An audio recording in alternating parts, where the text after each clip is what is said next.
Hello दोस्तों, good evening, शुभ संध्या, राधे राधे। मैं Prince Kumar स्वागत करता हूँ एक बार फिर से अपने कोड कोड में कुछ इसी के श्रृंखला के अंतर्गत जो शुरू किया गया है श्रृंखला। हम लोगों ने पिछले दिनों प्रधानमंत्री और राष्ट्रपति के साथ साथ अन्य लोगों को देख लिया। आज प्रधानमंत्री के संबंधित कोड को देखेंगे।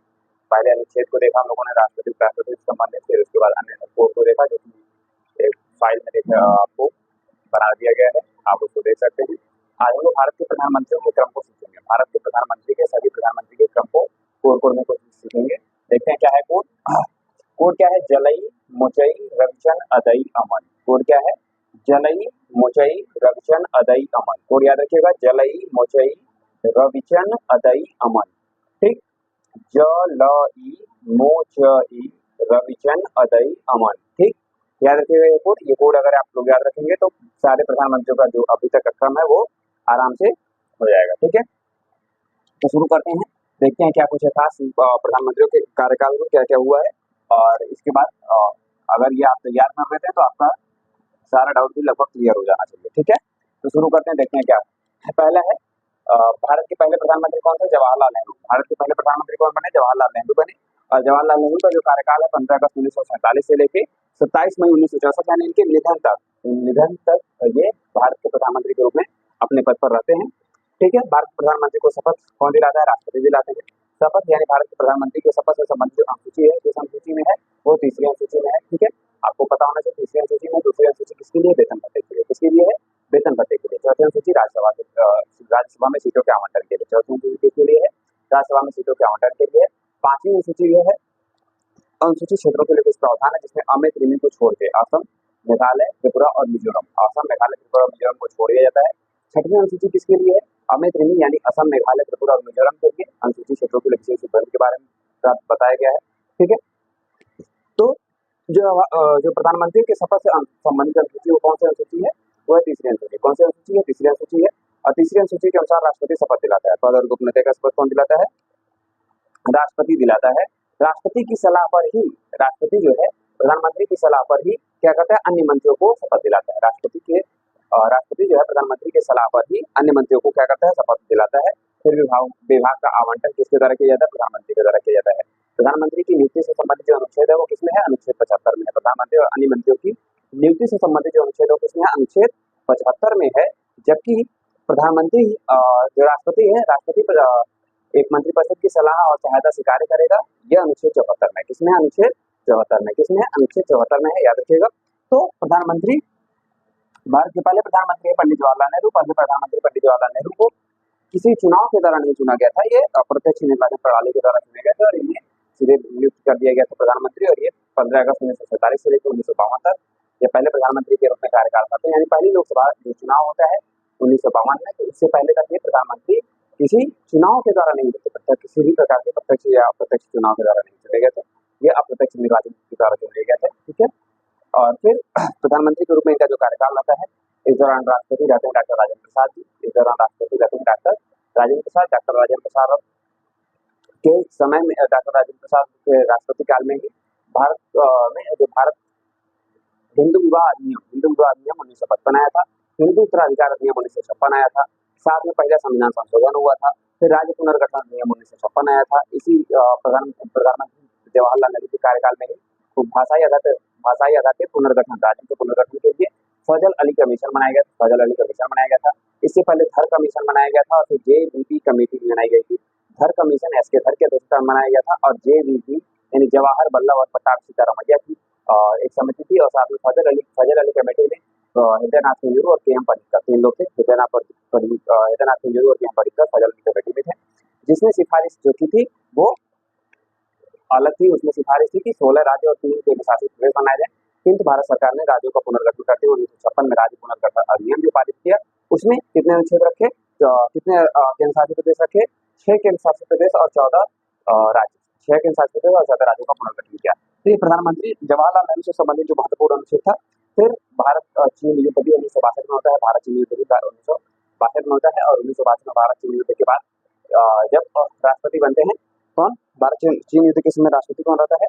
राष्ट्रपति रहते हैं राधाकृष्णन, सर्वपल्ली राधाकृष्णन क्या रहते हैं? भारत के राष्ट्रपति रहते हैं। उनके राष्ट्रपति रहने के दौरान जब उस समय सेनाध्यक्ष जो मुख्य मतलब थे उनको भी हटाया गया था और प्रधानमंत्री की इच्छा के विपरीत जाके नए दूसरे सेनाध्यक्ष को नियुक्त किया गया था। दूसरे सेनाध्यक्ष को क्या किया गया था?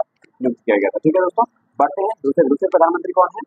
दूसरे प्रधानमंत्री है जवाहरलाल नेहरू। यानी 27 मई को जब जवाहरलाल नेहरू का निधन हो जाता है, तो जवाहरलाल नेहरू के निधन के बाद से 9 जून 1964 को 9 जून 1964 से 11 जनवरी 1966 के लिए 1966 तक लाल बहादुर शास्त्री के प्रधानमंत्री होते हैं।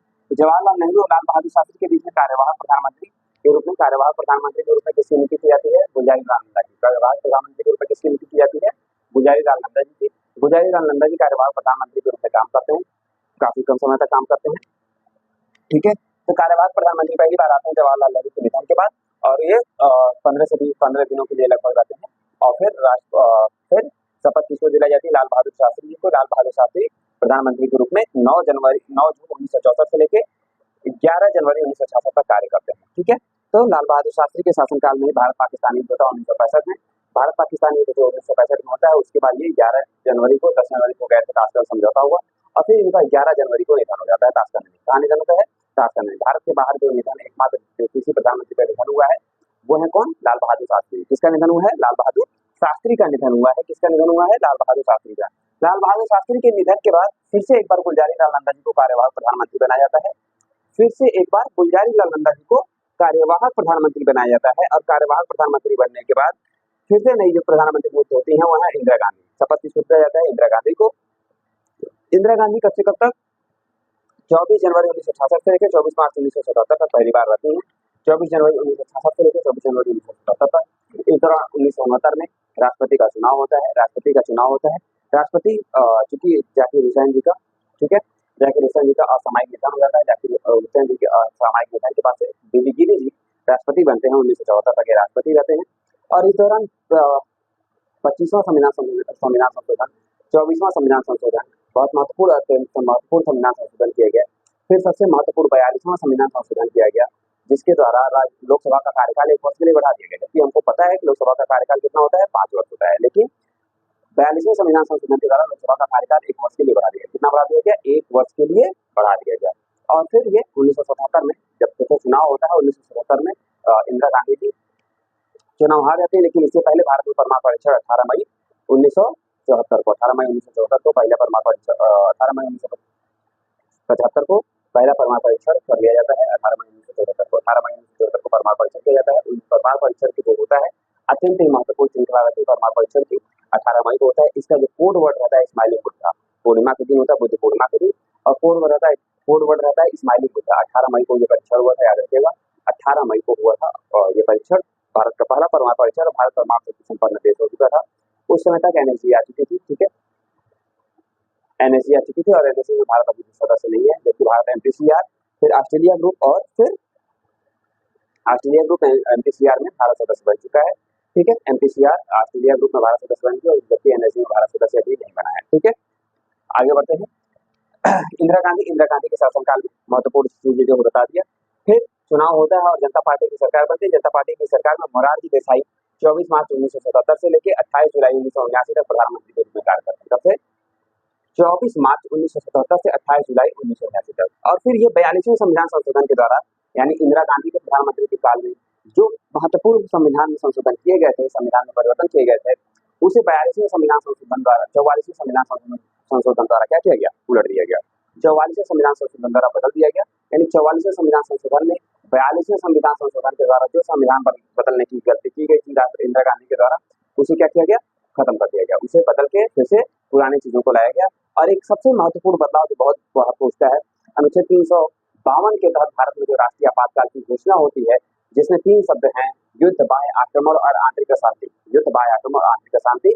जब संविधान लागू हुआ था, तो यही 3 शब्द थे, युद्ध, बाह्य आक्रमण और आंतरिक अशांति के आधार पर भारत में राष्ट्रीय आपात की घोषणा की जा सकती है, जिसकी अनुमति मंत्रिपरिषद को, यानी राष्ट्रपति को 1 महीने के अंदर ले ली होती है संसद से। किससे लेनी होती है? संसद से। ठीक है, मंत्रिमंडल की सलाह पे राष्ट्रपति घोषणा तो कर देते हैं, लेकिन 1 महीने के अंदर क्या करना होता है? उसकी सहमति यानी अनुमति संसद से प्राप्त करनी होती है। और 1 महीने के अंदर अनुमति नहीं प्राप्त होगी, स्वतः ही वो उद्घोषणा क्या हो जाएगी? यानी जो राष्ट्रीय आपात की उद्घोषणा वो समाप्त हो जाएगी।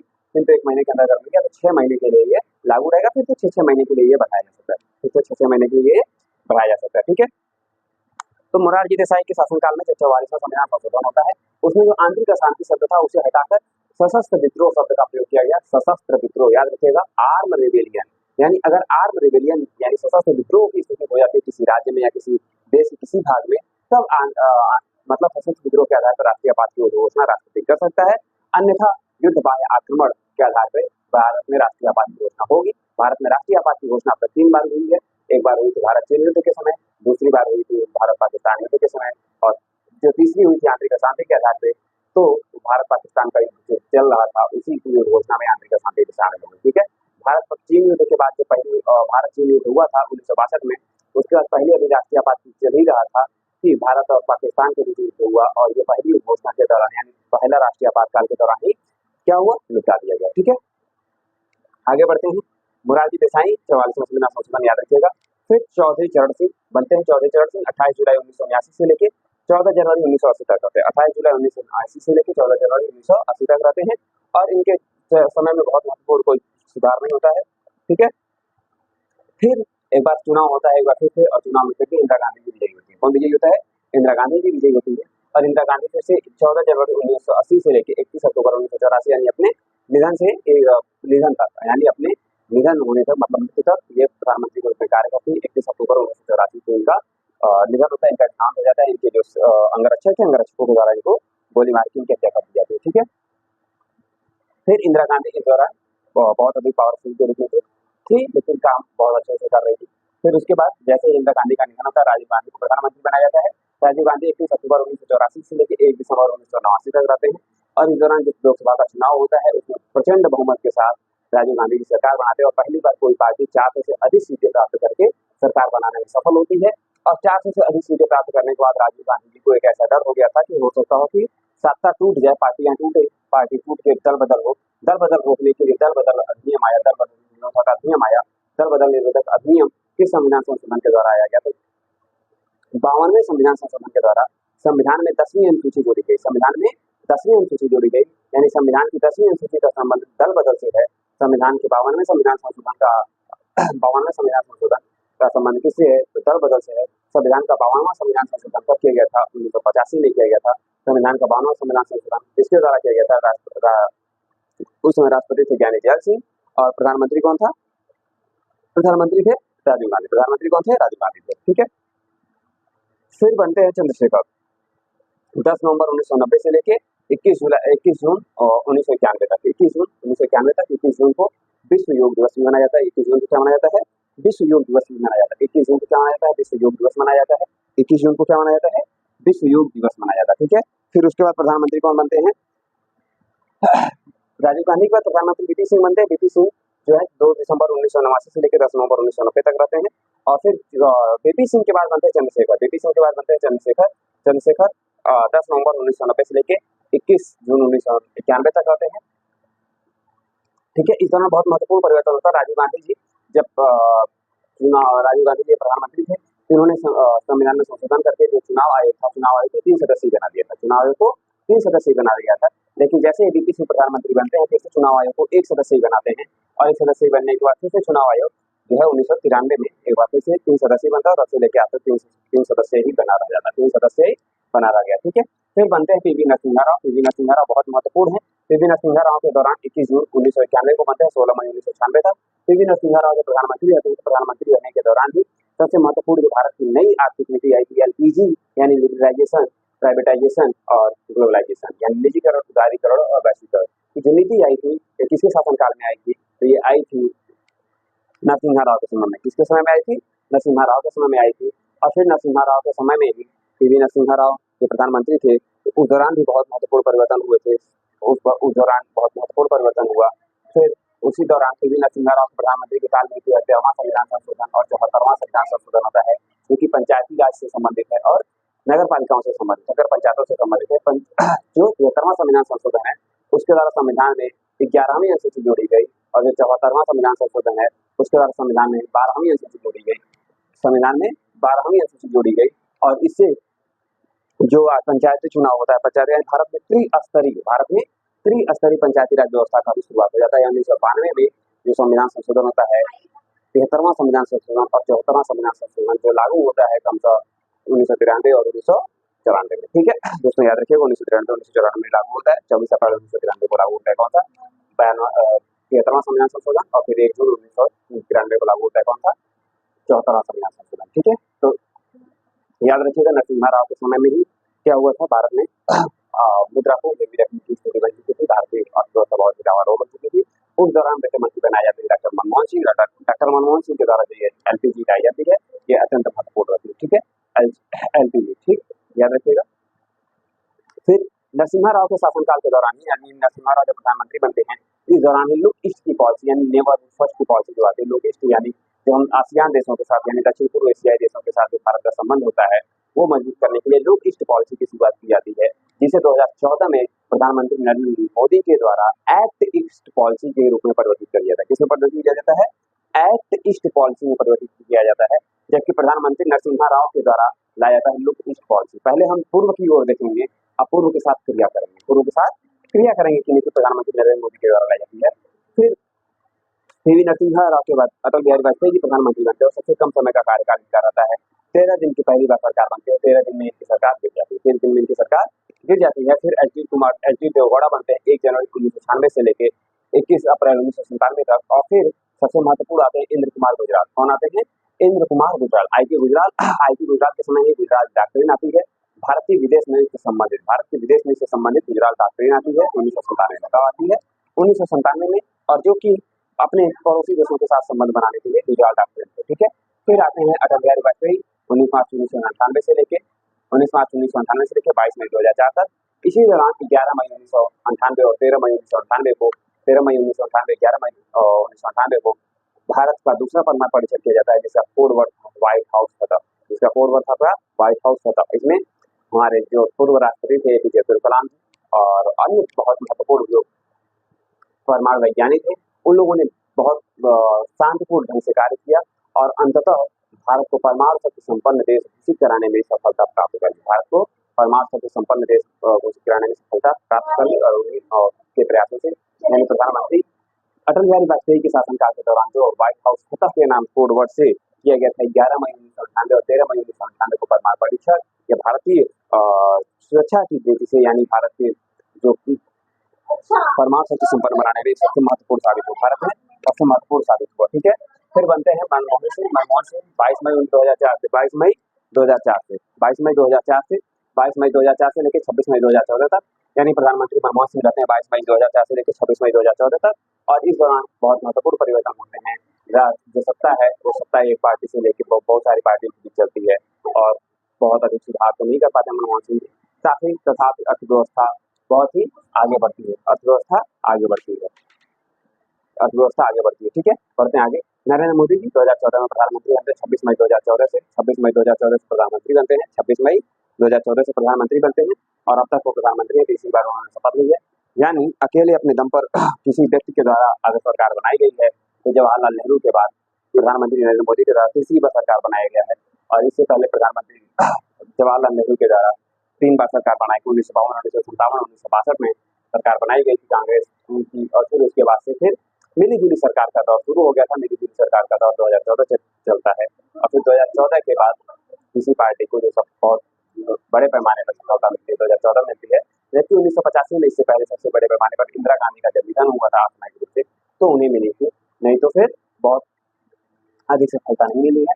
तो दोस्तों, आज के इस हम लोगों ने कोड नीति के अंतर्गत भारत के सभी प्रधानमंत्रियों को देखा और समझा। मिलते हैं कल एक बार फिर से नई वीडियो में, तब तक के लिए थैंक यू, धन्यवाद। वीडियो को लाइक शेयर सब्सक्राइब करना ना भूलें। थैंक यू, धन्यवाद।